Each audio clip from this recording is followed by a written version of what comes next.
رات کے 11 بج رہے تھے اور دو سائے محتاط انداز میں چلتے ہوئے علی خان کے فارم ہاؤس کی جانب بڑھ رہے تھے۔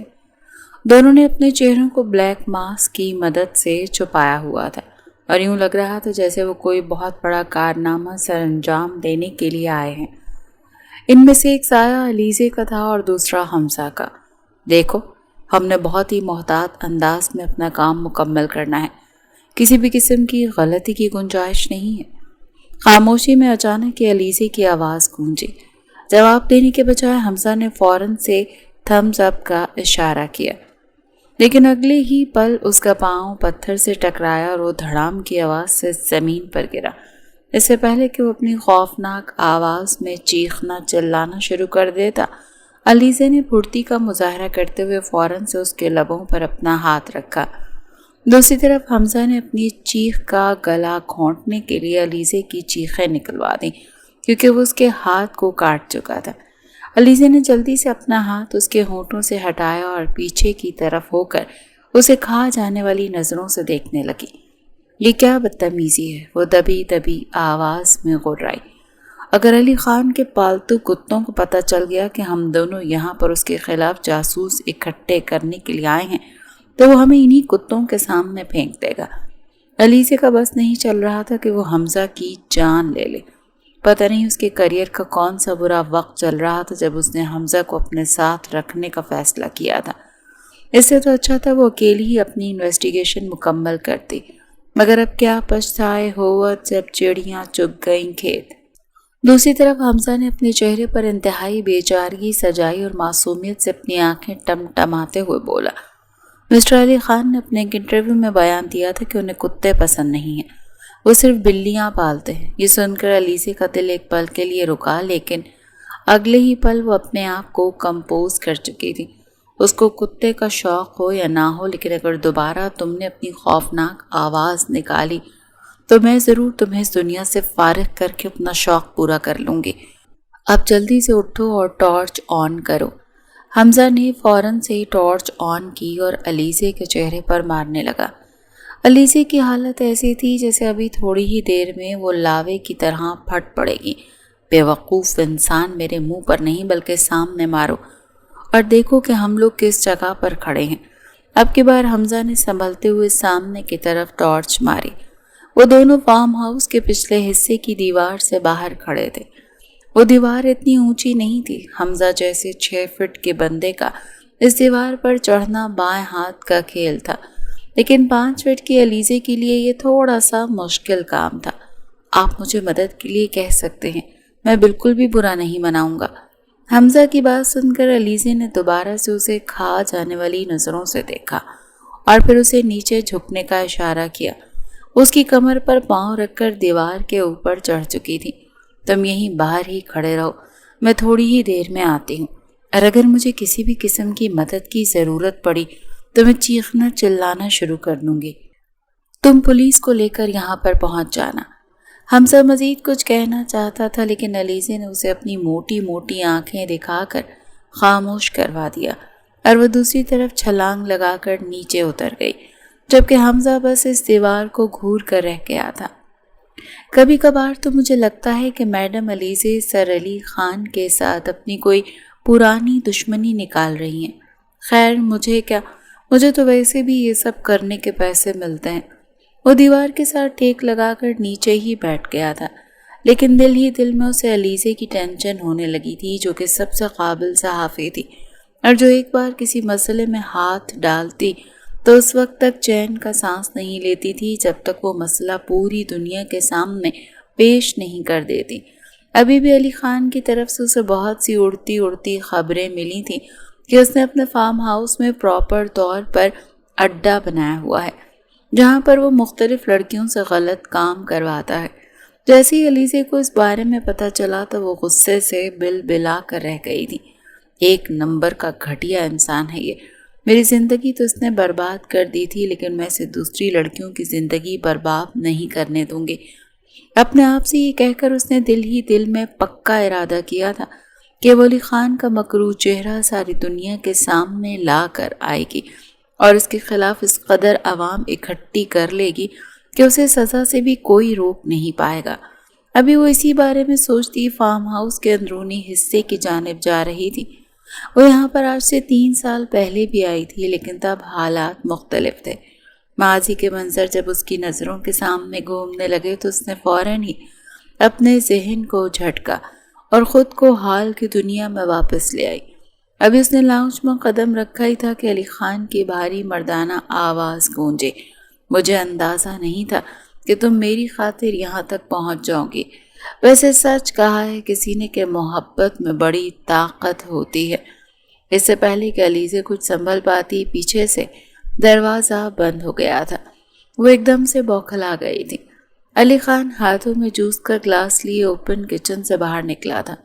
وہ پہلے سے بھی زیادہ خوبصورت اور ہینڈسم ہو گیا تھا، یا پھر علیزے کو لگ رہا تھا، وہ اندازہ نہیں لگا پائی، لیکن اتنا اسے پتا تھا کہ اس شخص میں آج بھی ویسی ہی کشش تھی جیسی 3 سال پہلے۔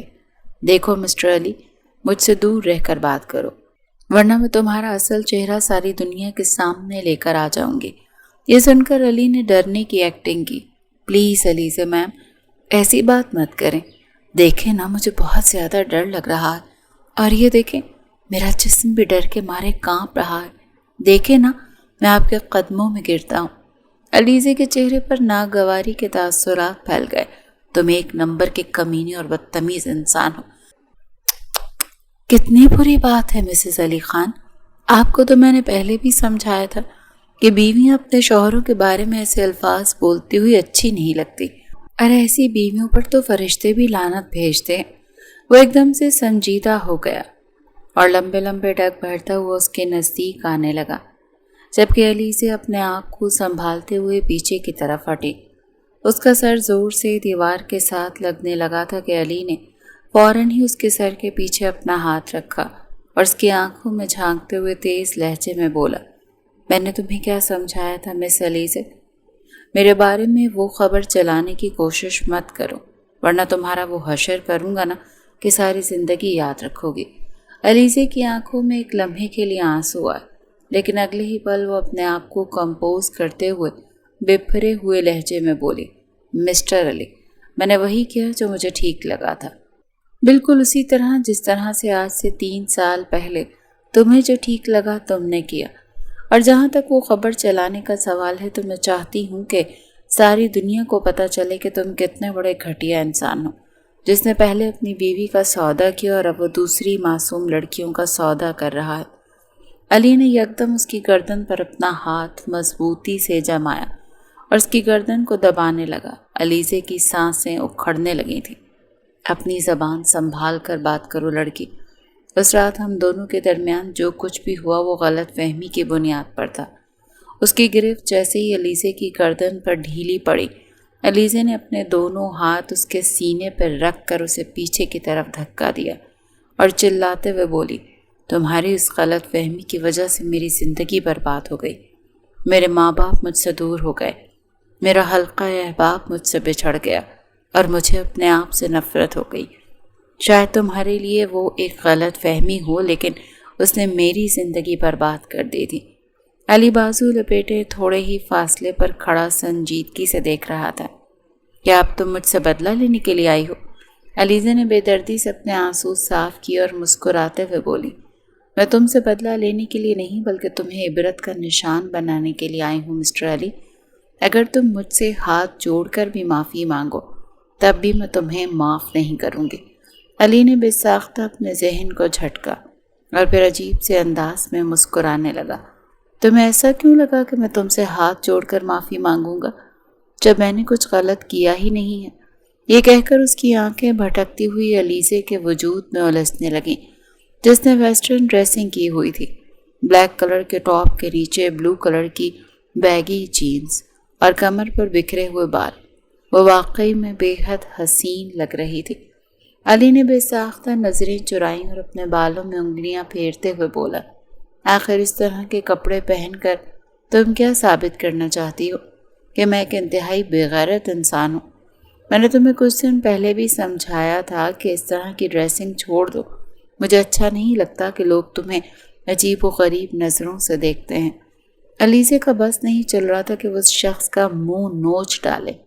ایک طرف اس گھٹیا انسان نے اس کی زندگی برباد کی تھی اور دوسری طرف وہ اس کے لیے فکر مندی کا اظہار کر رہا تھا۔ مسٹر علی، میں تمہیں دو ٹوک الفاظ میں سمجھا رہی ہوں، دس از نن آف یور بزنس۔ ایسے کیسے نہیں مسز علی؟ بیوی میری ہے تو بزنس بھی میرا ہی ہوگا نا، یہ کہہ کر اس کے نزدیک آیا۔ اس سے پہلے کہ علیزے پھرتی کا مظاہرہ کر کے وہاں سے بھاگنے کی کوشش کرتی، اس کی کمر پر اپنے دونوں ہاتھ مضبوطی سے جما کر اسے ایک جھٹکے سے اپنی جانب کھینچ چکا تھا۔ علیزے زور سے اس کے سینے کے ساتھ جا کر لگی تھی۔ ان دونوں کے درمیان ایک زبردست تصادم ہوا تھا۔ علی نے جب اس کے سینے کی نرمی کو محسوس کیا تو اس کے دل کی دھڑکنیں ایک پل کے لیے منتشر ہو گئی تھیں اور اس کے ہاتھ پھٹکتے ہوئے علیزے کے سینے پر ٹھہر گئے، جبکہ وہ اس کے لمس کو محسوس کر کے بن پانی کی مچھلی کی طرح تڑپی تھی۔ مجھ سے دور ہو، اس نے دبے دبے انداز میں چلاتے ہوئے کہا، لیکن علی خان کو کہاں پر واضح نہ تو پہلے کسی کی سنتا اور نہ ہی وہ اب سننے والا تھا۔ کیا تمہیں کسی نے بتایا مسز علی سے کہ تم مجھے غصے میں کس قدر حسین لگتی ہو؟ یہ سوال پوچھ کر وہ گہرے انداز میں مسکرایا، پھر خود ہی جواب دینے لگا، تمہیں کسی نے کیسے بتایا ہوگا؟ یہ بتانا تو میرا کام بنتا ہے نا۔ یہ کہہ کر اس نے علیزے کے چہرے کے گرد اپنے ہاتھ رکھے اور اس کی پنکھڑی جیسے ہونٹوں پر جھک گیا اور قطرہ قطرہ انہیں پینے لگا تھا۔ علیزے کے وجود کو ایک زوردار جھٹکا لگا تھا۔ وہ اس شخص کی شکل بھی دیکھنا نہیں چاہتی تھی، اس کا لمس تو بہت دور کی بات تھی۔ اس نے علی کو خود سے الگ کرنا چاہا، لیکن علی نے اس کی کمر پر اپنا ہاتھ مضبوطی سے جما کر اسے پھر سے اپنے نزدیک کر لیا اور اس کی نرمی کو محسوس کرنے لگا۔ علیزے کی حالت خراب ہونے لگی تھی، اس کے اعصاب بری طرح سے خطا ہو گئے تھے۔ دل ہی دل میں وہ باہر کھڑے حمزہ کو بھی گالیاں دے رہی تھی۔ اس نے اس نالائق رپورٹر کو سمجھایا تھا کہ اگر مجھے آنے میں 20 منٹ سے زیادہ کا وقت لگے تو تم خود ہی اندر آ جانا، لیکن اللہ ہدایت دے حمزہ کو، جو یقیناً دیوار کے ساتھ ٹیک لگا کر سو چکا تھا اور حقیقت میں وہ واقعی میں اونگ رہا تھا، اور اندر علیزے اپنے جذبات کے طوفان کے سامنے ڈٹے رہنے کی ناکام کوشش کر رہی تھی۔ علی نے اپنی طلب پوری کرنے کے بعد خود کو اس سے الگ کیا اور اس کے پھولے ہوئے چہرے کو دیکھنے لگا اور اپنا ماتھا اس کے ماتھے کے ساتھ ٹکاتے ہوئے بولا، تم آج بھی مجھے پاگل کرنے کی صلاحیت رکھتی ہو۔ مسٹر علی، تمہیں فکر مت کرو، تمہیں پاگل کر کے پاگل خانے میں پہنچانا میرا اولین فریضہ ہے۔ یہ کہہ کر وہ پیچھے کی طرف ہٹنے ہی لگی تھی کہ علی نے اسے اپنی گود میں اٹھایا اور زور سے دیوار کے ساتھ پن کر دیا۔ علیزے کا منہ تو حیرت سے کھلا کا کھلا رہ گیا۔ مس علیزے، اس سے پہلے کہ تم مجھے پاگل کرو میں تمہیں پاگل کرنا چاہتا ہوں۔ یہ کہہ کر اس نے علیزے کے سینے پر اپنا لمس چھوڑا تو علیزے نے بے اختیار اس کی گردن کے گرد اپنے ہاتھ لپیٹ لیے اور اس کے منہ سے مسلسل سسکیاں نکل رہی تھیں۔ علی اپنا نام اس کے منہ سے سن کر علی کی جنونیت میں اضافہ ہونے لگا تھا۔ وہ پہلے سے بھی زیادہ شدت سے اس کے سینے پر اپنا لمس چھوڑ رہا تھا۔ علیزے نے بے چینی کے عالم میں اپنی دونوں ٹانگیں اس کی کمر کے گرد لپیٹ لی تھیں اور گہرے گہرے سانس لے رہی تھی، جبکہ علی اس کے جسم کی نرمی کو محسوس کر کے اسے بری طرح سے پاگل بنا رہا تھا۔ آج واقعی میں علیزے کو اس شخص سے بے حد خوف محسوس ہو رہا تھا۔ اسے اپنے لمس سے دیوانہ کر لینے کی صلاحیت رکھتا تھا۔ کچھ ہی دیر میں جب علی نے اسے نیچے اتارا تو علیزے کے لیے اپنی ٹانگوں پر کھڑا ہونا بہت مشکل ہو گیا تھا۔ اس نے سہارا لینے کے لیے علی کے کاندھوں کو تھاما تو علی نے دوبارہ سے اپنے کاندھے پر اٹھایا اور اسے لے کر اپنے بیڈ روم کی طرف بڑھنے لگا۔ مجھے نیچے اتارو۔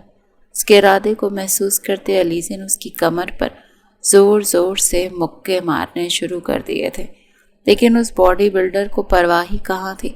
اسے اپنی کمر پر درد کی ٹیسیں اٹھتی ہوئی محسوس ہو رہی تھیں، لیکن یہ شدت اتنی زیادہ نہیں تھی کہ وہ اس حسینہ کو اپنی دسترس سے آزاد کر دیتا۔ کم از کم اس کی قربت کے لیے اتنا تو کر ہی سکتا تھا۔ علی نے اسے پوری قوت سے بیڈ کے اوپر لٹایا تو علیزے تیزی سے پیچھے کی طرف کھسکی تھی اور اسے خوفزدہ نظروں سے دیکھتے ہوئے بولی، تم کیا کرنا چاہتے ہو؟ علی نے بے احتیاط اپنے لبوں پر ہونٹ پھیرتے پھر شرارتی لہجے میں بولا، زیادہ کچھ نہیں، بس تم سے اپنا حق وصول کرنا چاہتا ہوں۔ علیزے کی شکل اس وقت خوف کے مارے رونے والی ہو گئی تھی۔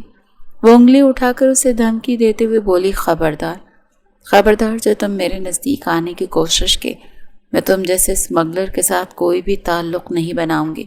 لیکن مس علیزے، میں نے تو تمہارے ساتھ تعلق بنانا ہے، اور پھر تمہاری مدد سے میں نے اپنی 12 بچوں کو بھی اس دنیا میں لانا ہے۔ دیکھو پلیز میرے ساتھ کوآپریٹ کرو، میں اپنے خوابوں کو ٹوٹتا ہوا نہیں دیکھ سکتا۔ علیزے نے کشن اٹھا کر زور سے اس کے اوپر پھینکا، جسے علی نے کمال پھرتی سے پکڑ لیا تھا۔ کتنی غلط بات ہے نا، اپنے شوہر کو مارنا۔ یہ کہہ کر وہ گھٹنوں کے بل بیڈ پر چڑھا اور اس کی طرف بڑھنے لگا۔ علیزے چیختے ہوئے نیچے کی طرف اترنے ہی لگی تھی کہ علی نے اس کے سینے پر دوبارہ سے اپنے بازو رکھے اور اسے ایک جھٹکے سے اپنے سینے کے ساتھ لگا لیا۔ اب منظر کچھ ایسا تھا کہ علیزے کا سر اس کے سینے کے ساتھ لگا ہوا تھا، جبکہ علی کے بازو اس کے نرم حصوں پر جمی ہوئی تھی، اور وہ اس کے کانوں میں جھکا اور دھیمے سے انداز میں سرگوشی کرتے ہوئے بولا، میں جانتا ہوں میں نے بہت بڑی غلطی کی ہے، اور میں نے تمہارے ساتھ بہت زیادتی بھی کی ہے۔ میں اس وقت تک تم سے معافی مانگنے کے لیے تیار ہوں جب تک تم مجھے معاف نہیں کرو گی۔ علیزے کی آنکھوں سے دوبارہ سے آنسو آنا شروع ہو گئے۔ مسٹر علی، میں تمہیں مرتے دم تک معاف نہیں کروں گی، اور ابھی تو تم صرف میرے نہیں بلکہ ان تمام لڑکیوں کے بھی گنہگار ہو جن کی زندگیاں تمہاری وجہ سے برباد ہو گئی ہیں۔ یہ سن کر علی نے مضبوطی سے اپنے لب بھینچے اور اسے خود سے دور کرتے سنجیدگی سے بولا، یہاں سے جاؤ۔ علیزے بھی یکدم ہی طیش میں آ گئی تھی۔ میں اس وقت تک یہاں سے نہیں جاؤں گی جب تک میں ان لڑکیوں کو یہاں سے نکال نہیں لیتی۔ یہاں پر کوئی بھی نہیں ہے۔ علی یکدم حلق کے بل دہاڑا، کیا میں تمہیں اتنا گھٹیا لگتا ہوں کہ میں معصوم لڑکیوں کو دوسرے ملک اسمگل کر کے ان کی زندگیوں کے ساتھ کھیلوں گا؟ علیزے ایک دم سے خوف کے مارے پیچھے کی طرف ہٹی تھی۔ وہ دیوار کے ساتھ لگ کر کھڑی ہو گئی تھی۔ اس کا پورا وجود خوف کے مارے لرز رہا تھا۔ ہاں مسٹر علی، تم اتنے ہی گھٹیا ہو۔ جو شخص ایک لڑکی کی زندگی برباد کر سکتا ہے وہ باقی لڑکیوں کو بھی برباد کرنے کی ہمت رکھتا ہے۔ یہاں پر علی کے صبر کا پیمانہ ایک دم سے لبریز ہوا تھا۔ اس نے علیزے کا بازو پکڑا اور اسے کھینچتا ہوا کمرے سے باہر نکل گیا۔ اس کے بعد اس سے علیزے کو پورے فارم ہاؤس کا چکر لگوایا، لیکن وہاں پر کچھ بھی نہیں تھا۔ علیزے کو ابھی بھی صبر نہیں آ رہا تھا۔ میں خود اکیلے دیکھنا چاہتی ہوں۔ علی کے لبوں پر ایک زخمی سی مسکراہٹ پھیل گئی۔ مجھے اندازہ نہیں تھا کہ میری غلط فہمی مجھے اس قدر بڑی مصیبت میں ڈال دے گی۔ وہ اطمینان سے لان میں کرسی ڈال کر بیٹھ گیا تو علیزے نے اس کے پورے فارم ہاؤس کا چکر لگایا، لیکن وہاں پر تو کسی بھی لڑکی کا نام و نشان تک نہیں تھا۔ تم نے یقیناً ان لڑکیوں کو دوسری جگہ پر شفٹ کر دیا ہوگا مسٹر علی۔ میں ابھی بھی تم پر یقین نہیں کرتی ہوں۔ یہ کہہ کر وہ فوراً ہی دیوار کی طرف بھاگی تھی تاکہ وہ پھلانگ کر باہر جا سکے، کیونکہ کوئی بھروسہ نہیں تھا کہ علی کے اندر کا جنونی انسان ایک بار پھر سے جاگ جاتا۔ لیکن دیوار کے پاس پہنچتی اسے شدت سے اپنی بیوقوفی کا احساس ہوا تھا، کیونکہ اس کا قد 5 فٹ تھا اور دیوار 8 فٹ۔ علی نے عجیب سے انداز میں مسکراتے اس کی بے بسی کو دیکھا۔ تم کیوں بھول جاتی ہو کہ تم اس گھر کی مالکن ہو؟ میرے دل کی ملکہ ہو تم اپنی مرضی سے اور سیدھے راستے سے بھی اس فارم ہاؤس میں آ سکتی ہو۔ تم پر کوئی پابندی نہیں ہے، اور ابھی بھی تم چاہو تو دروازے کا استعمال کر سکتی ہو۔ میں تمہیں کچھ بھی نہیں کہوں گا۔ یہ کہہ کر اس نے کاندھے اچکا دیے۔ وہ نارمل سے انداز میں بات کر رہا تھا، یوں جیسے ان دونوں کے درمیان ابھی کچھ ہوا ہی نہیں ہے، جبکہ علیزے دل ہی دل میں اسے گالیوں سے نوازتی ہوئی بیرونی دروازے سے باہر نکلی تھی۔ جب اسی دیوار کے پاس پہنچی تو حمزہ بھی تک ٹیک لگا کر اونگ رہا تھا۔ علیزے نے ایک زوردار لات اسے ماری تو وہ درد سے بلبلا ہوتے ہوئے اٹھ بیٹھا۔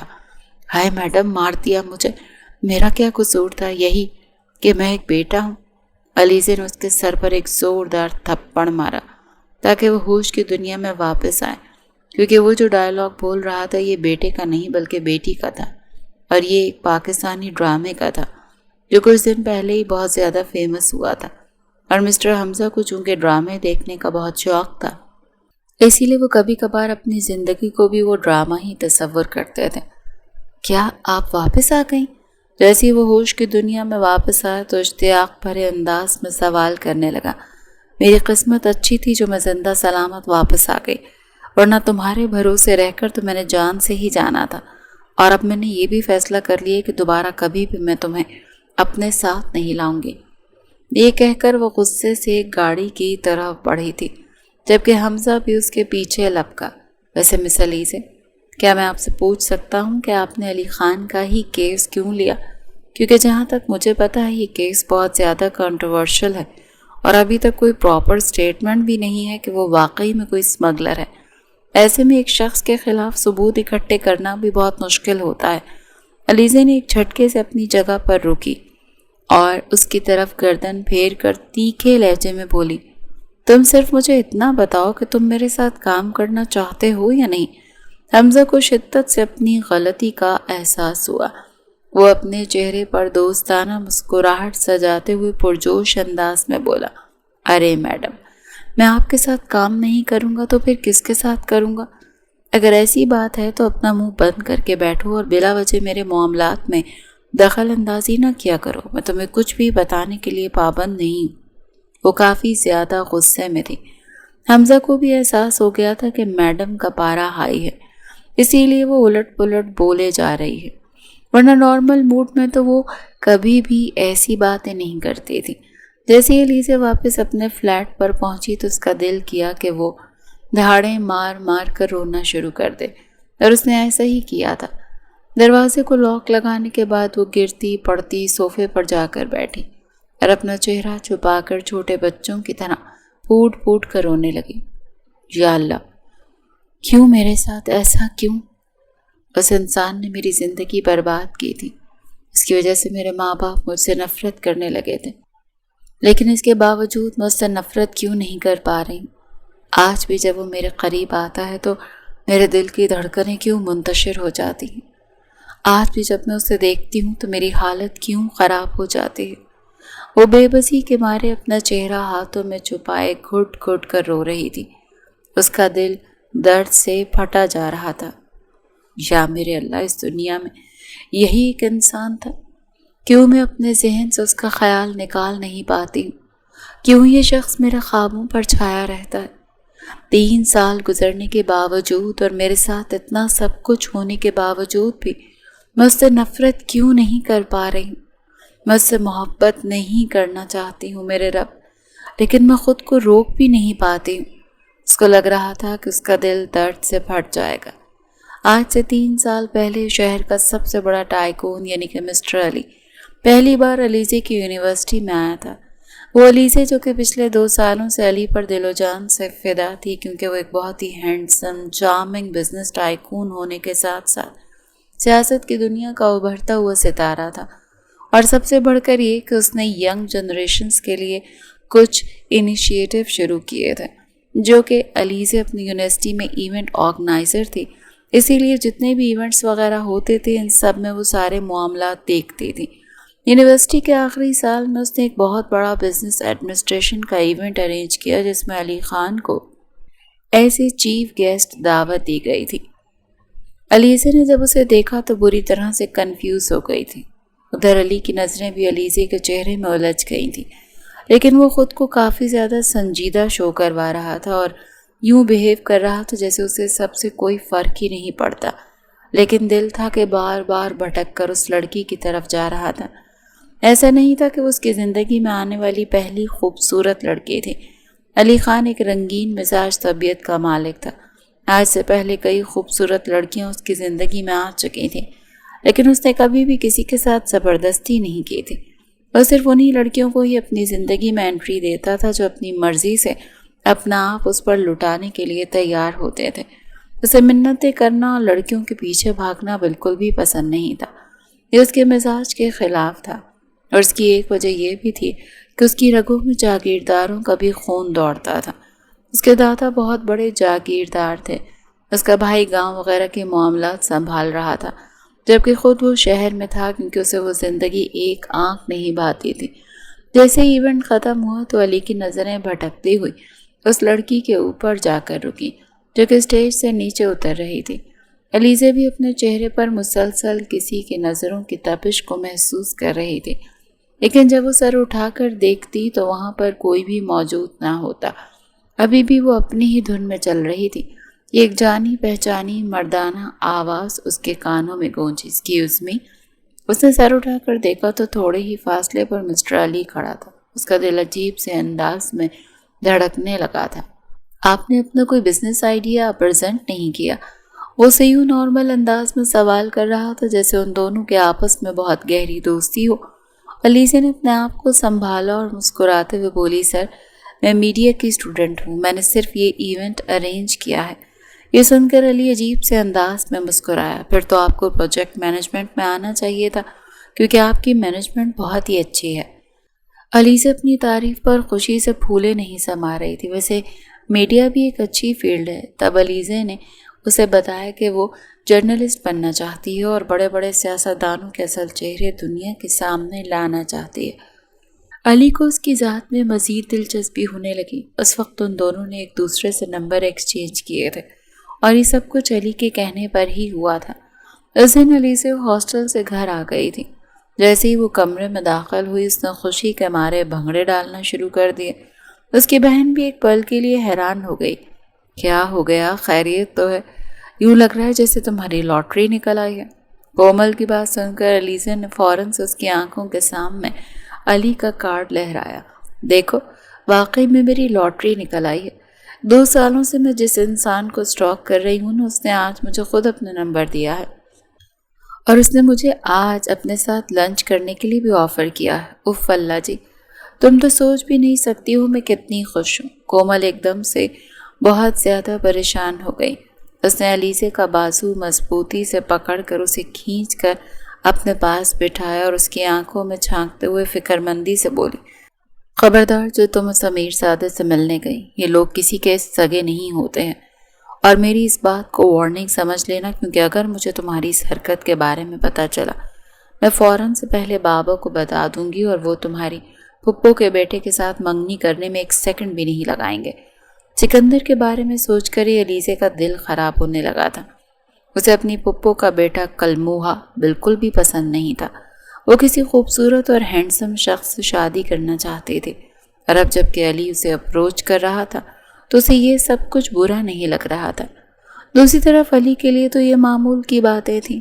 اس نے اس رات علیزہ کو کال نہیں کی۔ وہ جانتا تھا علیزہ پوری رات اس کا انتظار کرتی رہے گی، اور ایسا ہی چاہتا تھا کہ علیزہ اس کے بارے میں لاشعوری طور پر سوچنے لگے اور اس کی ذات میں دلچسپی لینے لگے، کیونکہ اس طرح سے وہ اسے اپنی مرضی کی باتیں منوا سکتا تھا۔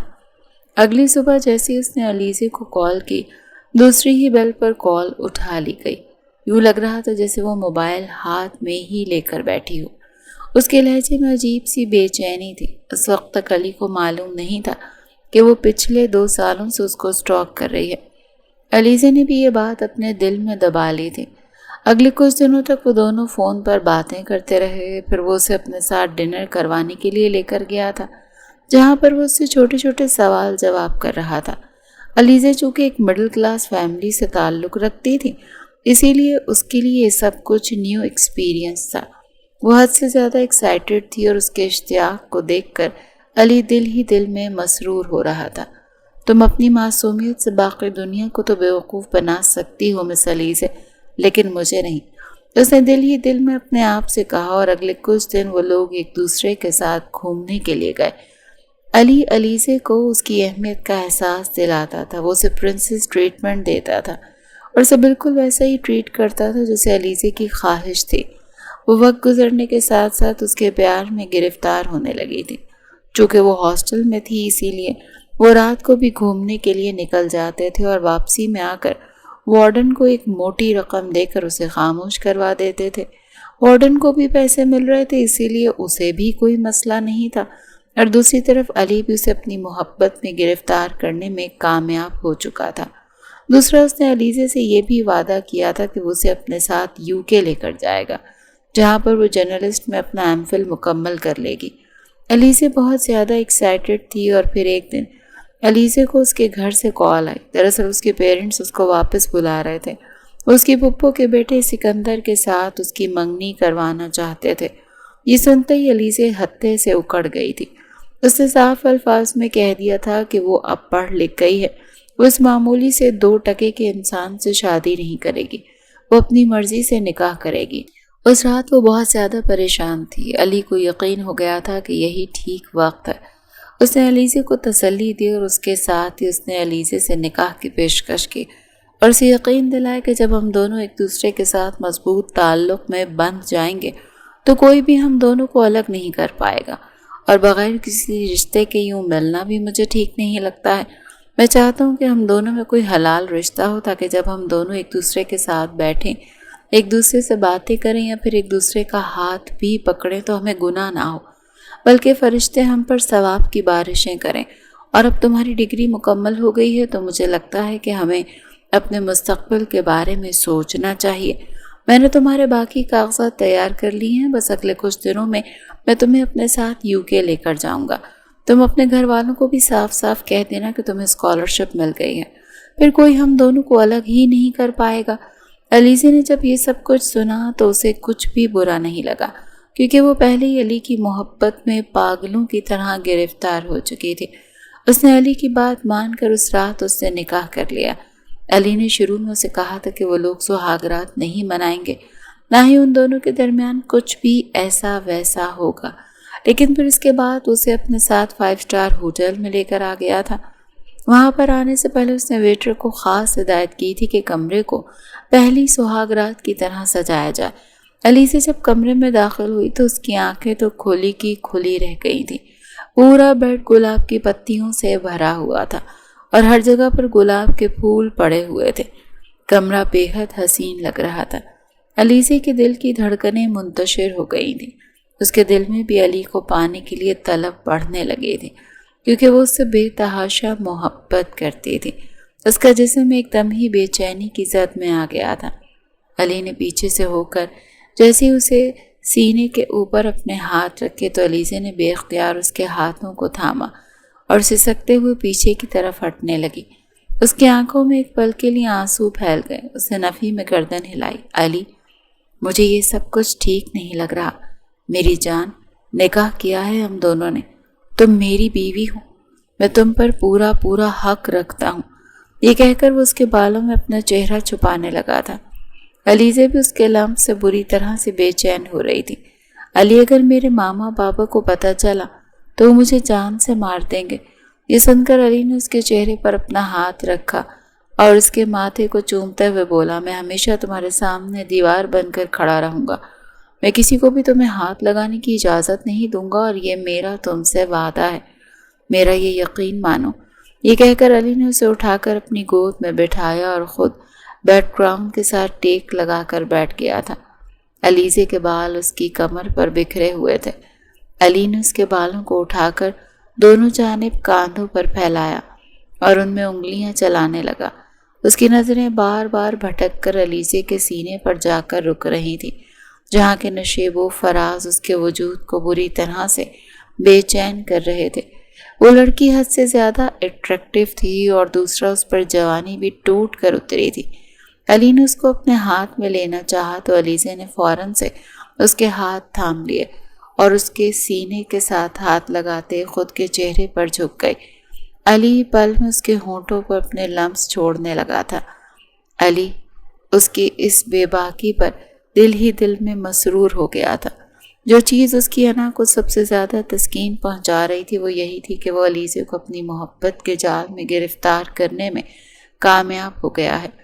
علیزے جب اپنا لمس چھوڑنے کے بعد اس سے الگ ہوئی تو علی نے زور سے بیڈ کے اوپر لٹایا اور خود اس پر سایہ فگن ہو کر جنونی سے انداز میں اس کے چہرے کو اپنی آنکھوں کے راستے دل میں اتارنے لگا۔ تم نے مجھے اپنا دیوانہ بنا دیا لڑکی، اور اب میرے اندر جتنی دیوانگی بھری ہوئی ہے یہ تم نے اپنے وجود میں انڈیلنی ہے۔ یہ کہہ کر وہ اس کی گردن کو چومنے لگا تھا۔ علیزے کے لبوں سے مسلسل سسکیاں نکل رہی تھیں۔ وہ بے خودی کے عالم میں اس کی گردن میں اپنے بازو ڈالے اس کی قربت کے مزے لے رہی تھی، مسلسل اس کا نام پکارے جا رہی تھی۔ اس حسین عورت کے منہ سے اپنے نام کی گردان سن کر علی کی جنونیت میں اضافہ ہو رہا تھا۔ کافی دیر تک اس پر اپنی محبت نچھاور کرنے کے بعد علی اس سے الگ ہوا تو علی سے اسے بہکی ہوئی نظروں سے دیکھنے لگی۔ علی خود پر کنٹرول نہیں رکھ پایا، دوبارہ سے اس کے وجود پر اپنی محبت نچھاور کرنے لگا۔ جیسے جیسے رات سرکتی جا رہی تھی وہ دونوں ایک دوسرے میں مکمل طور پر ڈوبتے چلے جا رہے تھے۔ صبح علیزے کی آنکھ کمرے میں ہونے والی کھٹ پٹ کی آواز پر کھلی۔ جب اس نے آنکھیں کھول کر دیکھا تو علی اپنی شرٹ کے بٹن بند کر رہا تھا۔ اس کے لبوں پر ایک دھیمی سی شرمیلی مسکراہٹ پھیلی اور وہ نرم لہجے میں بولی، آپ اس وقت کہاں پر جا رہے ہیں؟ علی کے چہرے پر بلا کی سنجیدگی تھی اور اس کے ماتھے پر بل پڑے ہوئے تھے۔ کیا مطلب ہے کہاں پر جا رہا ہوں؟ اس وقت مجھے آفس جانا ہوتا ہے، اس نے اکھڑے ہوئے لہجے میں جواب دیا۔ علیزے فوراً سے سیدھی ہو کر بیٹھ گئی۔ آپ مجھ سے اس لہجے میں بات کیوں کر رہے ہیں؟ میں تم سے اسی لہجے میں بات کر رہا ہوں جس لہجے میں مجھے تم سے بات کرنی چاہیے تھی۔ اور ہاں، رات کے وقت ہم دونوں کے درمیان جو کچھ بھی ہوا اسے بھول جاؤ۔ علیزے کو لگا وہ اس کے ساتھ مذاق کر رہا ہے۔ وہ اٹھ کر اس کے پاس گئی اور اس کے بازو کو تھامنے لگی، لیکن علی نے فوراً سے اس کا ہاتھ جھٹکا۔ اپنے گندے ہاتھ میرے اوپر سے ہٹاؤ اور دوبارہ میرے نزدیک آنے کی کوشش مت کرنا، اور اب میں یہاں سے جا رہا ہوں۔ یہ آپ کیا کہہ رہے ہیں علی؟ آپ نے تو مجھے کہا تھا کہ آپ مجھے اپنے ساتھ UK لے کر جائیں گے، میں واپس نہیں جا سکتی ہوں۔ یہ سن کر علی طنزیہ انداز میں مسکرایا اور انگلی اٹھا کر اسے دھمکی دیتے ہوئے بولا، اپنے ساتھ لے جانا تو دور کی بات، میں تم جیسی لڑکیوں کو بہاؤ دینا بھی پسند نہیں کرتا ہوں۔ تمہیں تو شکر ادا کرنا چاہیے کہ میں تم سے نکاح کر کے اپنے بستر پر لے کر آیا ہوں، لیکن جلدی اس نکاح سے بھی تمہیں آزاد کر دوں گا۔ علیزے کو لگ رہا تھا کہ اس کا دل درد کے مارے پھٹ جائے گا۔ آپ ایسا نہیں کر سکتے، آپ مجھ سے محبت کرتے ہیں، آپ نے مجھ سے نکاح اور وعدہ کیا تھا کہ آپ مجھ سے شادی۔ علی اپنی گردن پیچھے کی طرف گرا کر عجیب سے انداز میں ہنسا تھا۔ تم جیسی عورتوں سے شادی نہیں کی جاتی، تم جیسی عورتوں سے تو بس دل بہلایا جاتا ہے۔ علیزے نے اگلے ہی پل ایک زوردار تھپڑ اس کے چہرے پر مارا تو علی غصے سے بلبلا اٹھا اور اس کے بالوں کو اپنے ہاتھوں کی گرفت میں لے کر اسے زور سے پیچھے کی طرف جھٹکا دیا۔ علیزے کی لبوں سے درد بھری سسکی نکلی۔ میرا قصور کیا ہے؟ میں نے آپ کا کیا بگاڑا تھا؟ علی نے یہ سنا تو اس کی آنکھیں ایک دم غصے کے مارے لال ہو گئیں۔ تمہاری وجہ سے میرے ایک دوست کی جان چلی گئی تھی، تمہاری بے وفائی کی وجہ سے وہ اس دنیا سے رخصت ہو گیا تھا۔ دراصل یہی ساری وجہ تھی جس کی بنیاد پر علی نے علیزے کو اپنی محبت کے جال میں گرفتار کر کے اسے اس حال تک پہنچایا تھا۔ دوسری طرف جب علیزے واپس اپنے گھر گئی تو اس کی حالت بہت زیادہ خراب ہو چکی تھی، اوپر سے اس کی طبیعت بھی خراب رہنے لگی تھی۔ جب ڈاکٹر کے پاس گئی تو اسے پتہ چلا کہ وہ امید سے ہے۔ یہ خبر اس کی بھابھی کو بھی پتہ چل گئی، اور پھر کیا تھا، اس کے باپ نے اسے دھکے مار کر اس کے وجود پر تھوک کر اسے ہمیشہ ہمیشہ کے لیے اپنے گھر سے نکال دیا۔ اس کی ڈگری تو مکمل ہو گئی، لیکن اس میں اتنی ہمت نہیں تھی کہ وہ زمانے کی نظروں کا مقابلہ کر سکتی۔ راستے میں اس کا ایکسیڈنٹ ہوا جس کی وجہ سے اس نے اپنے بچے کو کھو دیا، لیکن دل میں کہیں نہ کہیں وہ اپنے رب کا شکر گزار تھی، ورنہ اگر وہ بچہ اس دنیا میں آ جاتا تو اس کی پرورش کرنا بھی ایک بہت بڑی آزمائش ہوتی۔ جس گاڑی سے علیزے کا ایکسیڈنٹ ہوا وہ بہت ہی شفیق انکل تھے۔ اگلے 2 ہفتوں تک وہ علیزے کو لے کر اپنے گھر چلے گئے۔ وہاں پر انہوں نے علیزے کا بہت زیادہ خیال رکھا۔ علیزے نے جب انہیں اپنے اوپر بیتی ہوئی داستان کے بارے میں بتایا تو انہیں بہت افسوس ہوا، اور انہوں نے علیزے کو یہی مشورہ دیا کہ تم اس کی وجہ سے اپنی ذات کو نہ مارو، بلکہ اپنے آپ کو سنبھالو اور آگے بڑھو۔ زندگی جینے کا نام ہے، اگر تم درمیان میں ہی ہار مان جاؤ گی تو تم سے تمہارا سب کچھ چھن جائے گا۔ یہ سن کر علیزے پھیکے سے انداز میں مسکرا دی۔ انکل، میں نے تو ویسے بھی اپنا سب کچھ کھو دیا ہے، اب تو میرے پاس میرا کچھ بھی نہیں بچا۔ تھوڑا سا وقت گزرا تو انکل فرحات بھی اپنے بیٹوں کے پاس لندن چلے گئے، کیونکہ ان کی ساری فیملی وہیں پر شفٹ تھی، اور انہوں نے علیزے کو اجازت دی ہوئی تھی کہ تم جب تک چاہو میرے گھر میں رہ سکتی ہو۔ علیزے ان کی بے حد مشکور تھی، لیکن انکل فرحات کا ایک بھتیجا تھا جو حد سے زیادہ خبیث انسان تھا، اور علیزے جانتی تھی کہ وہ اس پر غلط نظر رکھتا ہے۔ ایک رات جب وہ اکیلی تھی تب وہ زبردستی اس کے کمرے میں گھس آیا۔ یہ تو شکر تھا کہ ملازم اس کی مدد کرنے کے لیے آ گیا تھا۔ اس دن کے بعد علیزے بھی انکل فرحات کی حویلی سے ہمیشہ ہمیشہ کے لیے نکل آئی تھی۔ اس نے فیصلہ کر لیا تھا کہ وہ اپنے آپ کو سنبھالے گی۔ دل ہی دل میں اس نے اپنے آپ سے یہ بھی وعدہ کر لیا تھا کہ جب تک وہ کسی مقام پر نہیں پہنچ جاتی تب تک وہ علی خان کے سامنے نہیں جائے گی۔ دوسری طرف علی خان کو ایک ہفتے کے بعد پتہ چلا کہ اس نے بہت بڑی غلطی کر دی۔ دراصل اس کا دوست جس لڑکی سے محبت کرتا تھا وہ علیزے نہیں بلکہ اس کی فرینڈ کشمالہ تھی۔ علی کے بندے نے اسے 2 لڑکیوں کی تصویریں بھیجی تھیں۔ اس نے اسے کشمالہ کے بارے میں بتایا تھا لیکن علی کو غلط فہمی ہو گئی تھی۔ جلد بازی اور غصے میں آ کر اس نے دوبارہ سے پوچھنا بھی مناسب نہیں سمجھا تھا، جو کہ علیزے اور کشمالہ دونوں ایک ہی یونیورسٹی میں پڑھتی تھیں، اسی لیے سب کچھ سیم ہی لگ رہا تھا، اور اس نے کشمالہ کے بجائے علیزے سے بدلہ لے لیا جو کہ حد سے زیادہ معصوم تھی۔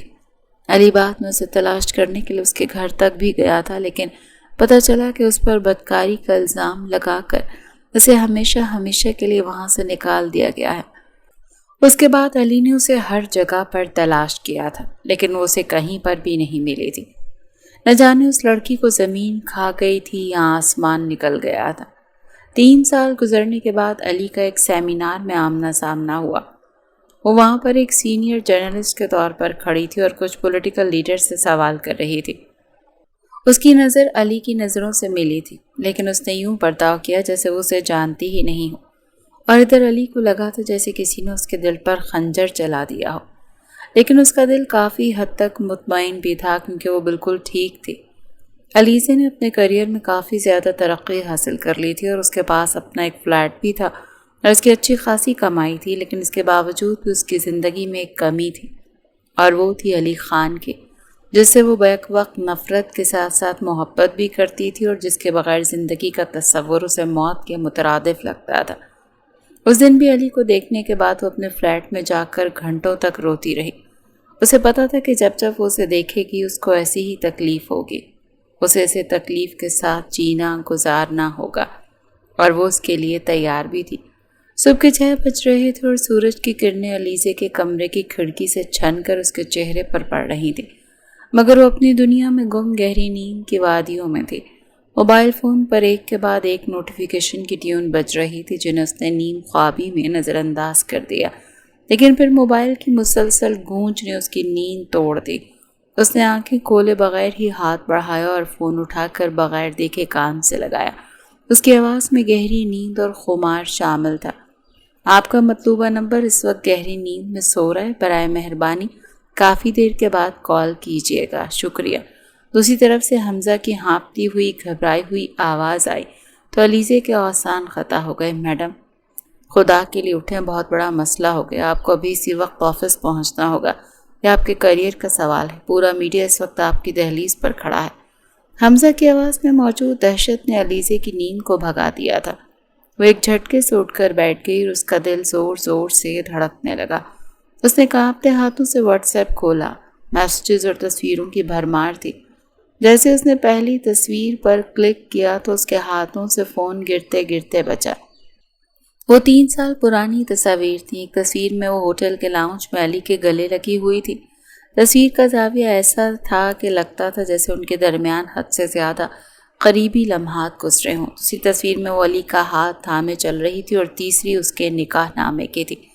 آخری تصویر ہوٹل کے کمرے کی تھی جہاں علی علیزے کے چہرے پر جھکا ہوا تھا۔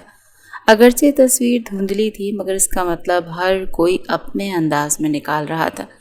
علیزے کا سانس سینے میں اٹک گیا تھا، اسے دل ہمیشہ کے لیے بند ہونے لگا تھا۔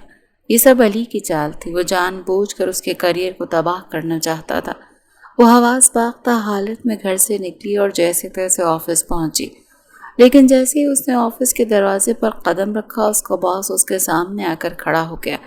اس نے علیزے کی طرف ایک لفافہ پھینکا۔ مس علیزے، آپ کو ملازمت سے فارغ کیا جاتا ہے۔ ہمارے چینل کا نام کسی ایسی بدنام عورت کے ساتھ نہیں جڑ سکتا جو سیاستدانوں کے بستر کی زینت بن کر اپنے کیریئر بناتی رہی ہو۔ فوری طور پر یہاں سے نکل جائیں۔ علیزے کی آنکھوں کے سامنے اندھیرا چھا گیا۔ اس نے حمزہ کو دیکھا جس نے بے چینی سے نظریں جھکا دیں۔ وہ روتی ہوئی لڑکھڑاتی قدموں سے آفس سے باہر نکلی۔ سڑک پر چلتے ہوئے اسے کچھ دکھائی نہیں دے رہا تھا، وہ بس ایک زندہ لاش بنی ہوئی تھی۔ تبھی ایک کالی گاڑی اس کے بالکل قریب آ کر رکی۔ گاڑی کا شیشہ نیچے ہوا تو علی خان کا چہرہ دکھائی دیا۔ اس کی آنکھوں میں ایک عجیب سی چمک تھی۔ گاڑی میں بیٹھو علیزے، اس کا لہجہ حاکمانہ جیسا تھا۔ تم ایک گھٹیا انسان۔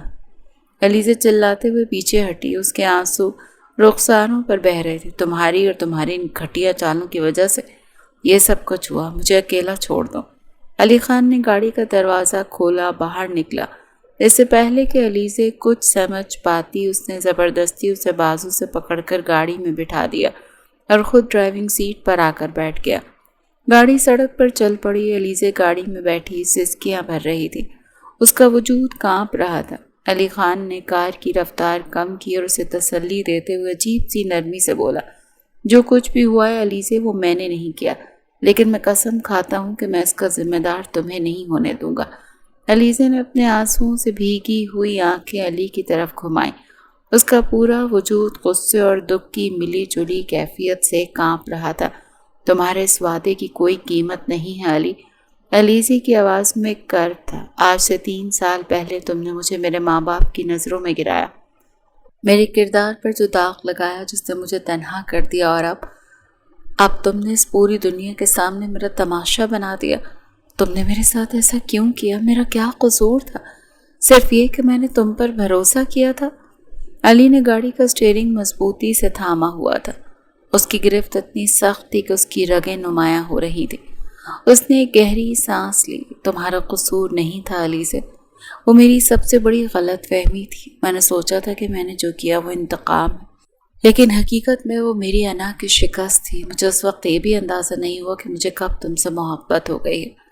وہ نفرت جو میں نے خود پر اوڑھ رکھی تھی وہ صرف اس لیے تھی کیونکہ میں اپنی دیوانگی کا سامنا نہیں کر پا رہا تھا۔ میں اس دن بھی پچھتا رہا تھا اور آج بھی پچھتا رہا ہوں۔ علی نے علیزے کی طرف ایک نظر دیکھا اور پھر سامنے سڑک پر نظریں جمائیں۔ میں تم سے بے تحاشا پیار کرتا ہوں علیزے۔ میرا یہ وعدہ ہے کہ جو دھبا تم پر لگا ہے اسے میں اپنی زندگی کی بازی لگا کر بھی مٹا دوں گا۔ علیزے نے اپنا سر دوسری طرف پھیر لیا۔ اس کا دل چاہ رہا تھا کہ وہ اس پر یقین کر لے، لیکن اس کا ماضی اس کے سامنے دیوار بن کر کھڑا تھا۔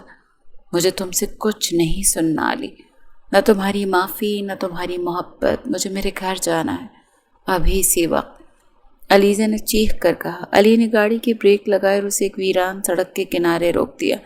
اس نے علیزے کی طرف مڑ کر کہا، تمہارا گھر جانا محفوظ نہیں، وہاں تمہارے گھر کے باہر اس وقت سینکڑوں رپورٹرز کھڑے ہیں۔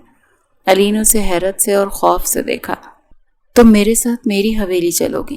علی کا لہجہ دو ٹوک تھا۔ وہاں تم محفوظ ہو، میں دنیا کو بتاؤں گا کہ جو تم پر انگلی اٹھائے گا وہ علی خان کے وجود کو للکار رہا ہے۔ علیزے خاموش ہو گئی۔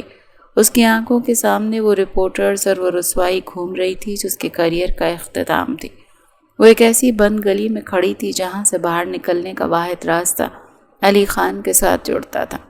وہ اپنی سیٹ پر پیچھے کی طرف لیٹ گئی۔ گاڑی میں خاموشی پھیل گئی اور اس خاموشی نے علی خان کے لیے خاموش منظوری کا کام کیا۔ علی نے گاڑی دوبارہ سٹارٹ کی اور حویلی کی جانب بڑھا دی۔ راستے میں علیزے نے کھڑکی سے باہر دیکھتے ہوئے سوچا کہ کیا وہ واقعی میں اپنا کیا ہوا وعدہ پورا کرے گا یا پھر اسے دوبارہ سے تماشا بنا کر رکھ دے گا۔ اس کا سر اس وقت درد سے پھٹا جا رہا تھا۔ اسے کچھ بھی سمجھ نہیں آ رہی تھی۔ علی خان کو گاڑی تیزی سے حویلی کے مرکزی گیٹ کے اندر لے گیا تھا۔ علیزے نے گاڑی سے اترتے وقت حویلی کی پرشکوہ عمارت کو دیکھا، جس کی فضا میں آج ایک عجیب سا بوجھ اور تناؤ تھا۔ جیسے ہی وہ مرکزی دروازے سے اندر داخل ہوئے، سب لوگوں نے آگے بڑھ کر علیزے کا پرجوش انداز میں استقبال کیا۔ حویلی کے سربراہ آغا جان ایک پروقار انداز میں صوفے پر بیٹھے تھے۔ جیسے انہوں نے علیزے کو دیکھا وہ اٹھے اور آگے بڑھے۔ ان کے چہرے پر کوئی ناراضگی نہیں بلکہ ایک ہمدردی تھی۔ انہوں نے علیزے کے سر پر شفقت سے ہاتھ رکھا۔ بیٹی، حویلی میں خوش آمدید۔ آغا جان کی آواز میں ٹھہراؤ تھا۔ انہوں نے علیزے کی آنکھوں میں موجود خوف اور آنسوؤں کو محسوس کر لیا تھا۔ تمہارے ساتھ جو کچھ ہوا اس کا ہمیں علم ہے، پریشان مت ہو، سب ٹھیک ہو جائے گا۔ علیزے ہکا بکا رہ گئی۔ علی نے پہلے ہی آغا جان کو اپنی 3 سال پرانی بے وقوفی اور علیزے کے ساتھ ہونے والی زیادتی کے بارے میں بتا دیا تھا۔ آغا جان تبھی سے علیزے سے معافی مانگنے کے خواہش مند تھے، لیکن علی نے انہیں سختی سے منع کر دیا تھا۔ وہ جانتا تھا کہ علیزے کا زخم ابھی تازہ ہے اور یہ معافی آغا جان کی طرف سے نہیں بلکہ اس کے اپنے عمل سے ہونی چاہیے۔ اگرچہ آغا جان کو اس بات کا تشویش ضرور تھی کہ میڈیا میں اڑنے والی ان خبروں سے حویلی کی ساکھ کو نقصان پہنچ سکتا ہے، لیکن ان کے دل میں علیزے کے لیے نرمی بھی تھی۔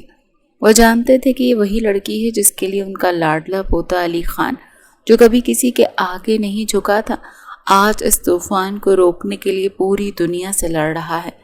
آغا جان، میں علیزے کی آواز لڑکھڑائی۔ اس کا گلا رند گیا، وہ اس استقبال کے لیے تیار نہیں تھی۔ کچھ مت کہو بیٹی، تم تھکی ہوئی ہو۔ آغا جان نے مسکرا کر اسے تسلی دی۔ جا کر آرام کرو، ہم شام میں بات کریں گے۔ علی خان جو علیزے کے بالکل پیچھے کھڑا تھا، خاموشی سے یہ سب دیکھ رہا تھا۔ اس کی نظریں علیزے کے چہرے پر جمی تھی، جیسے وہ اس کے اندر کے اضطراب کو پڑھنے کی کوشش کر رہا ہو۔ علیزے نے ایک نظر علی پر ڈالی اور پھر اس کی کزن کی ہمراہی میں اس کے کمرے کی طرف بڑھ گئی۔ علیزے کمرے میں آنے کے بعد مسلسل سوچی جا رہی تھی۔ اسے یقین نہیں آ رہا تھا کہ جو شخص کل تک اسے اپنی انا کے لیے استعمال کر رہا تھا، آج وہی اسے اپنی پناہ میں لیے بیٹھا ہے۔ رات بھر وہ کروٹیں بدلتی رہی۔ اس کا ذہن ان تصاویر اور اس کے کیریئر کی بربادی کے گرد گھومتا رہا۔ اگلے 3 دن حویلی کی فضا کافی بھاری رہی۔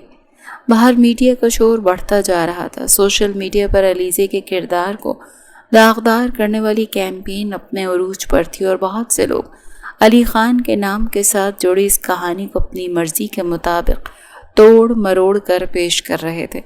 شہر کے کچھ بااثر لوگ علی خان کے خلاف ہو گئے تھے اور ان کا مطالبہ تھا کہ علی خان کو اپنے کیے کی وضاحت دینی چاہیے۔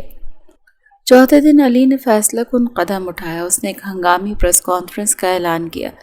حویلی کا بڑا ہال صحافیوں سے کھچا کھچ بھرا ہوا تھا۔ علی خان، جو ہمیشہ کی طرح پروقار اور سنجیدہ لگ رہا تھا، مائک کے سامنے آیا۔ اس کے ساتھ آغا جان موجود تھے، جن کی موجودگی نے علی کے موقف کو ایک مضبوط پشت پناہی دی۔ خواتین و حضرات، بھاری لہجے میں سب کو مخاطب کیا گیا، آپ سب یہاں میری زندگی کے حوالے سے بہت سی کہانیاں اور قیاس آرائیاں لے کر آئے ہیں۔ میں آپ کے اس تجسس کا احترام کرتا ہوں، مگر اب وقت آ گیا ہے کہ میں ان کہانیوں کو مکمل کر دوں۔ وہ ایک پل کے لیے رکا۔ علیزے صرف ایک صحافی نہیں، وہ میری منکوحہ اور میری بیوی ہے۔ ہمارا نکاح 3 سال قبل ہو چکا تھا۔ جو لوگ آج اس کے کردار کو داغدار کرنے کی کوشش کر رہے ہیں، میں ان سے کچھ نہیں کہوں گا۔ صرف اتنا یاد دلاتا ہوں کہ علی خان کے معاملات میں دخل اندازی کرنے والوں کا انجام بہت برا ہوتا ہے۔ اس نے گہری سانس لی اور بہت تحمل سے اپنی ٹائی کو درست کرتے ہوئے کہا، میری بیوی کی پرائیویسی میرے لیے کسی بھی قانونی ضابطے سے بڑھ کر ہے۔ میں آپ لوگوں کو دھمکی نہیں دے رہا، بس مطلع کر رہا ہوں کہ آج کے بعد اگر میری حویلی، میرے گھر یا میری بیوی کے بارے میں کوئی بھی جھوٹی خبر نشر ہوئی تو میں عدالتوں کے چکر نہیں کاٹوں گا۔ میں اس شخص کے پاس براہ راست جاؤں گا جو اس خبر کا ذمہ دار ہوگا۔ میرا تحمل میری کمزوری نہیں بلکہ میری شرافت ہے، اور مجھے مت آزمائیں کہ میں شرافت کا دامن کب چھوڑتا ہوں۔ اس نے مائک سے ہاتھ ہٹایا اور مسکراتے ہوئے ہجوم کو دیکھا۔ مجھے امید ہے کہ آپ سب میری بات کی نزاکت کو سمجھ گئے ہوں گے۔ اب آپ لوگ جا سکتے ہیں۔ آج کے بعد میری زندگی ایک پبلک ڈومین نہیں بلکہ ایک نجی معاملہ ہے۔ شکریہ۔ پوری پریس کانفرنس میں سناٹا چھا گیا۔ صحافی ایک دوسرے کا منہ تک رہے تھے۔ یہ خبر ایک بم کی طرح پھٹی تھی کہ شہر کا سب سے بڑا ٹائکون ایک صحافی کا شوہر ہے۔ ہال میں موجود ہر شخص کو یہ احساس ہو گیا کہ اگر اس نے اس دھیمے لہجے کی وارننگ کو نظر انداز کیا تو انجام کیا ہوگا۔ علی خان بڑے وقار سے اپنی جگہ سے اٹھا اور وہاں سے چلا گیا۔ اگلے دن اخبارات اور نیوز چینلز پر صرف اس شادی کے چرچے تھے۔ ایک ہفتے بعد علی خان نے ولیمے کی تقریب کا اہتمام کیا۔ تقریب اتنی دھوم دھام سے کی گئی تھی کہ پورے شہر کے بڑے بڑے نام وہاں موجود تھے۔ علیزے، جو ایک انتہائی خوبصورت روسی جوڑے میں ملبوس تھے، آئینے میں خود کو دیکھ کر ابھی بھی شش و پنج میں تھی۔ کیا یہ سب سچ ہے؟ کیا علی واقعی اسے ہمیشہ کے لیے اپنا چکا ہے؟ کمرے کا دروازہ کھلا اور علی خان اندر داخل ہوا۔ وہ سیاہ شیروانی میں کسی شہزادے سے کم نہیں لگ رہا تھا۔ اس نے علیزے کو دیکھا جو اسے دیکھتے ہی اپنی نظریں جھکا گئی۔ علی اس کے قریب آیا اور اس کے کاندھے پر ہاتھ رکھے۔ علیزے نے اس کا ہاتھ زور سے جھٹکا۔ علی نے دھیمی آواز میں پوچھا، تم نے مجھے اب بھی معاف نہیں کیا علیزے، ہے نا؟ علیزے نے آہستہ سے اپنی گردن نفی میں ہلائی۔ اس کی آواز کانپ رہی تھی لیکن لہجے میں ایک عجیب سی سختی تھی۔ میں تمہیں کبھی معاف نہیں کروں گی علی۔ یہ شادی، یہ سب کچھ میں صرف اور صرف اپنی عزت اور اپنے حق کے لیے کر رہی ہوں۔ تمہارا اس میں کوئی کردار نہیں، تم صرف ایک مجبوری ہو۔ برسوں پہلے تم نے اپنی انا اور غلط فہمی کی وجہ سے میری زندگی برباد کی تھی۔ میرے ماں باپ کا مجھ سے اعتماد اٹھایا تھا۔ میں وہ سب کچھ اتنی جلدی نہیں بھول سکتی۔ علی کے چہرے پر ایک کرب سی لہر دوڑ گئی تھی، مگر وہ کچھ نہیں بولا۔ وہ جانتا تھا کہ یہ زخم اتنے گہرے ہیں کہ انہیں بھرنے میں وقت لگے گا۔ وہ خاموشی سے پیچھے ہٹ گیا۔ ولیمے کی تقریب کا اختتام نہایت شاندار انداز میں ہوا۔ شہر کے تمام اہم شخصیات وہاں موجود تھیں، لیکن علیزے اور علی کے درمیان کی دیواریں جوں کی توں قائم تھیں۔ تقریب کے بعد جب وہ حویلی کے بیڈ روم میں آئے تو ماحول میں ایک سرد خاموشی تھی۔ اگلے کئی دنوں تک یہی معمول رہا۔ علیزے 24 گھنٹے علی کے سامنے رہتی، اس کے ساتھ ناشتہ کرتی، اسے دیکھتی، مگر ایک لکیر تھی جو اس نے اپنے گرد کھینچ رکھی تھی۔ وہ علی کو اپنے نزدیک آنے کی اجازت نہیں دیتی تھی۔ اگر علی کبھی اس کے قریب ہونے کی کوشش کرتا تو علیزے کی سرد نگاہیں اسے وہیں روک دیتی۔ اس کے ساتھ ایک چھت تلے تو تھی، لیکن اس کا دل اب بھی علی سے میلوں دور تھا۔ وہ علی کے سامنے ایک ایسی ملکہ بن کر رہتی تھی جس کا دروازہ اس کے اپنے شوہر کے لیے بھی بند تھا۔ علی خان جو دنیا کو اپنی مرضی سے چلانے کا عادی تھا، اب اپنے ہی گھر میں اپنی بیوی کے بائیکاٹ کے سامنے بے بس تھا۔ صرف یہی نہیں بلکہ وہ علی کو تنگ بھی کرتی تھی، جان بوجھ کر اس کے صبر کا امتحان لیتی تھی۔ وہ دیکھنا چاہتی تھی کہ علی کہاں تک برداشت کر سکتا ہے، لیکن اس نے علی کے لیے زبردستی اپنے ہاتھوں سے کھانا بنایا تھا، اور یہ کھانا اس نے اپنی ساس سے ضد کر کے بنایا تھا کیونکہ وہ اسے کام کرنے کی اجازت نہیں دیتی تھی۔ رات کو جب علی کافی دیر سے حویلی واپس آیا تو اس نے کوفتوں والی ڈش علی کے سامنے رکھی جس میں حد سے زیادہ چینی موجود تھی۔ علی نے پہلا نوالا لیا تو اسے ابکائی آ گئی۔ وہ جان گیا تھا کہ علیزے نے یہ سب کچھ جان بوجھ کر کیا ہے، لیکن اسی طرح ہی سے خاموشی سے بیٹھ کر نوالے لیتا رہا۔ اس کا دل خراب ہو رہا تھا مگر وہ ظاہر نہیں کر رہا تھا، جبکہ دوسری طرف علیزے اس کے چہرے کے تاثرات دیکھ کر اندر ہی اندر بل کھا رہی تھی۔ یہ آدمی غصہ کیوں نہیں کر رہا؟ وہ اپنے آپ سے مخاطب ہوتے ہوئے بولی۔ کھانے کے بعد علی نے پیار سے اس کے ماتھے کو چوما اور اس کا شکریہ ادا کرتے ہوئے بولا، بہت ہی مزے کا کھانا تھا، زندگی کا سواد آ گیا۔ یہ کہہ کر وہ کمرے کی طرف بڑھ گیا، لیکن پھر فوراً ہی واش روم کی طرف بھاگا۔ اسے بہت ہی زور سے وومٹنگ ہو رہی تھی۔ علیزے جب چیزیں سمیٹ کر کمرے میں گئی تو تب تک سنبھل چکا تھا، بیڈ کے ساتھ ٹیک لگا کر بیٹھا ہوا تھا۔ اس کے جانے کے بعد علیزے نے کھانے کا ایک نوالا لیا تو اس کی حالت خراب ہو گئی۔ اب اسے علی پر بے ساختہ ترس آ رہا تھا، لیکن فی الحال وہ اسے تنگ کرنے کا ارادہ ملتوی نہیں کر سکتی تھی۔ اگلے کچھ دنوں میں علی کو ایک امپورٹنٹ میٹنگ پر جانا تھا۔ اس نے علیزے کو اپنا پسندیدہ ڈریس پریس کرنے کے لیے کہا تو علیزے نے جان بوجھ کر اس کے کپڑے جلا دیے۔ صرف یہی نہیں بلکہ دوسرے کپڑے بھی اس نے ملازم کو دے دیے اور معصومیت سے آنکھیں ٹمٹماتے ہوئے بولی، آپ تو بہت امیر ہیں نا، آپ اپنے لیے نئے خرید لیجئے۔ علی نے اس بار بھی کچھ نہیں کہا اور اس کے گالوں کو چوم کر کمرے سے باہر نکل گیا۔ یہ بات الگ تھی کہ اس کے اندر غصے کا ایک لاوا ابل رہا تھا، لیکن بعد میں اس نے یہ سارا غصہ اپنے بیچارے دوست پر جا کر اتارا تھا۔ علی سے ہمیشہ کی طرح اس بار بھی بچ گئی۔ اگلے کچھ دنوں میں اس نے علی کی گاڑی کا ٹائر بھی جان بوجھ کر پنچر کر دیا۔ اس دن اس کا ایک امپورٹنٹ میٹنگ تھی جو علیزے کی وجہ سے ڈیلے ہو گئی اور اس کا کروڑوں کا نقصان ہو گیا۔ صرف یہی نہیں بلکہ وہ جان بوجھ کر اس کی نیند بھی برباد کرتی تھی۔ اس نے علی کو تنگ کرنے کے لیے ہر طرح کے طریقے استعمال کر لیے، لیکن وہ شخص تھا کہ اف تک نہیں کہتا تھا، اور وجہ یہ تھی کہ اس نے خود سے وعدہ کر لیا تھا کہ وہ علیزے کی آنکھ میں کبھی آنسو نہیں آنے دے گا۔ ایک دن جب وہ کمرے میں واپس آیا تو علیزے اپنا چہرہ دونوں ہاتھوں میں چھپا کر پھوٹ پھوٹ کر رو رہی تھی۔ اس نے فکر مندی سے پوچھا تو علیزے زور سے اس کے سینے سے لگ گئی۔ آج علی نے اس کے پیرنٹس کو راضی کر کے حویلی میں بھیجا تھا۔ علیزے اپنے ماما پاپا کے ساتھ مل کر اپنی ہر تکلیف بھلا بیٹھی تھی، اور یہ سب کچھ علی کی وجہ سے ہوا تھا۔ اب علیزے پر یہ راز بھی آشکار ہو گیا تھا کہ وہ شخص واقعی میں بدل گیا ہے۔ علی نے اس رات دوبارہ سے علیزے کے پاؤں کو ہاتھ لگا کر معافی مانگی تو علیزے نے فوراً سے اس کے ہاتھ تھام لیے اور ان کو چومتے ہوئے بولی، میں بس آپ سب سے تنگ آ چکی ہوں، میں اپنی زندگی میں سکون چاہتی ہوں، کیونکہ اسے یہ بھی پتہ چل گیا تھا کہ علی کے خلاف اسمگلنگ کا جو بھی کیس تھا وہ سب کچھ فیک تھا، وہ صرف اور صرف اسے بدنام کرنے کے لیے تھا۔ علیزے کے دل میں جتنی بھی بدگمانیاں تھیں اب وہ ختم ہو چکی تھیں، کیونکہ وہ جانتی تھی کہ اگر وہ تکلیف میں رہی ہے تو علی نے بھی یہ سارا عرصہ تکلیف میں ہی گزارا ہے۔ اس پر بھروسہ کر کے علیزے کو احساس ہو گیا تھا کہ اس نے بہترین فیصلہ کیا ہے، کیونکہ علی نے اسے ہر وہ خوشی دی تھی جس کی وہ مستحق تھی۔